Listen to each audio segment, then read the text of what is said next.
Just to stop. So, ang gagawin natin ngayon is bibigote shape tayo ng bumper ko. Tapos after natin ipa-bigote shape, ipapa-repaint na rin natin. So, para pantay-pantay na rin yung kulay nila. Ayan. So, simulan na natin. Let's go. So, ito guys. Iniwan ko muna dito yung bumper para magawa na natin yung bigote shape. Tatanggalin natin to. Papantay natin. Pati rin dun sa kabila para mag-smooth na siya. Tapos ipapa-repaint na rin natin para pantay na rin yung kulay dun sa sasakyan.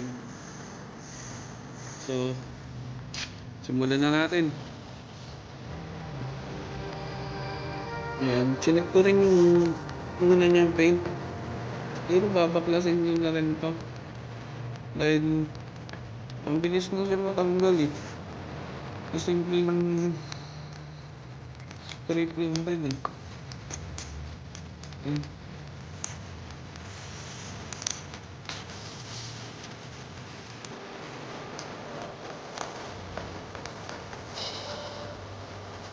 So,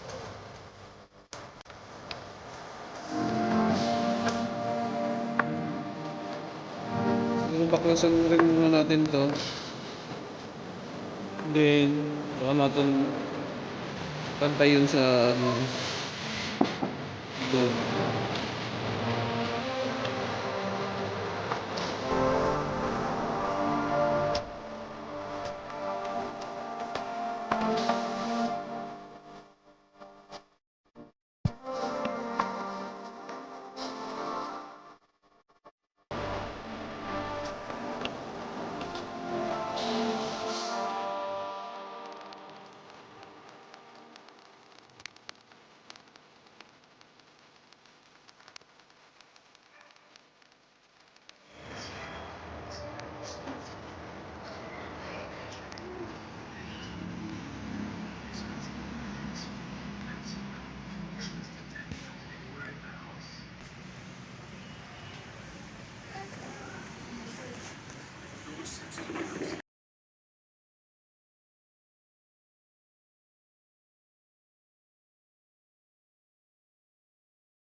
So, what up guys?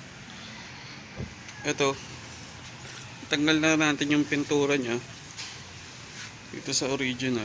So, ang ginagawa ko na lang ngayon is mag-shave na tayo ng bigote niya.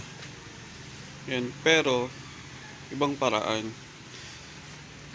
So, lalagyan natin siya ng ABS plastic para kumapal.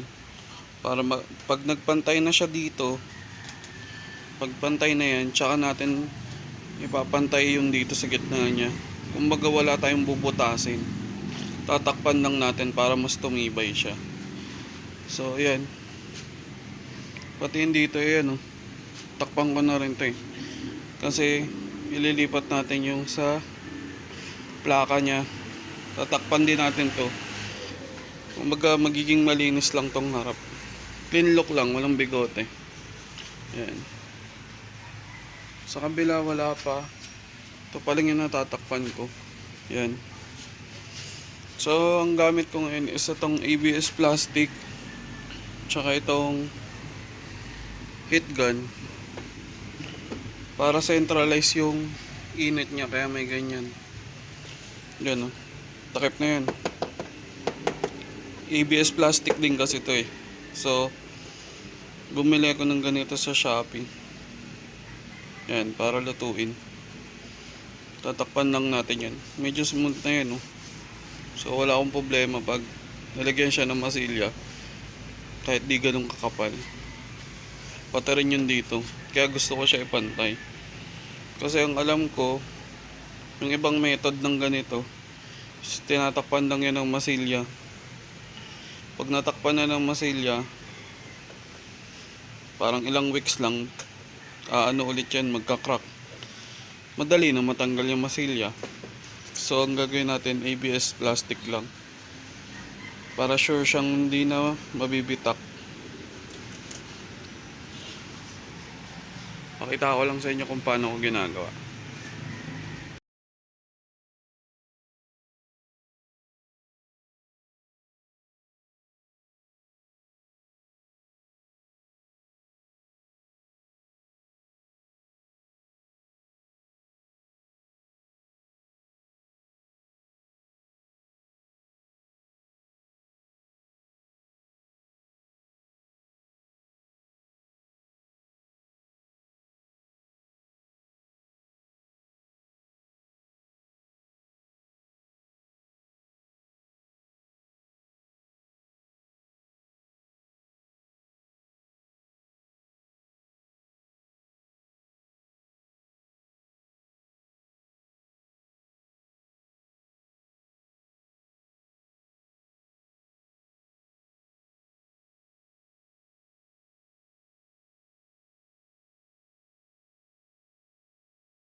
O yan, mahaba pa to eh. Papakita ko na lang sa inyo pag natapos na siya.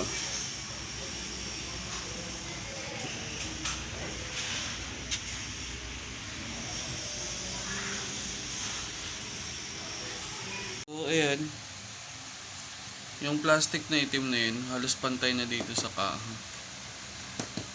At matibay siya. Yan yung ABS plastic na tinunaw natin. Gamit yung heat gun. Kung titignan nyo,